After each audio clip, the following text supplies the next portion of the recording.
Menteri Koordinator Bidang Perekonomian Airlangga Hartarto resmi memberikan kredit usaha rakyat atau KUR di Palembang pada 4 debitur masing-masing BNI, BRI, Mandiri, dan Bank Sumsel Babel senilai 4,23 miliar rupiah. KUR diserahkan untuk kelompok pedagang, petani sawit, pembuat songket, dan lainnya, mulai dari 10 hingga 100 juta rupiah. Dengan jumlah NPL 3% sampai akhir tahun dan subsidi tambahan yang diharapkan bisa mendorong peningkatan UMKM. Airlangga memastikan ketersediaan dana untuk KUR di Sumsel. Menurutnya serapan KUR di Sumsel 2 tahun terakhir meningkat. Pada 2020 sebesar 4,4 triliun rupiah dan 2021 8 triliun rupiah.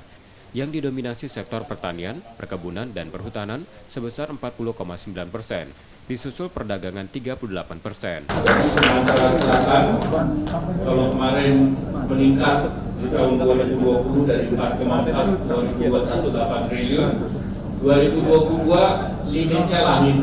Mau dinaikin berapa aja silakan, itu dananya tersedia. Karena pemerintah juga menaikkan, dan target Pak Presiden Jokowi itu kredit untuk usaha kecil itu 30% dari total kredit. Nah sekarang itu baru 20% di luar KUR.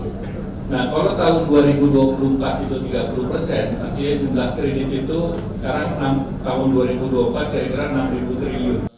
Tahun 2022 pemerintah menaikkan realisasi KUR sebesar 30% atau senilai 373 triliun rupiah dari tahun sebelumnya 285 triliun rupiah dengan 3 jenis KUR, super mikro 0 sampai 10 juta rupiah, mikro 10 sampai 100 juta rupiah, dan KUR kecil 100 sampai 500 juta rupiah.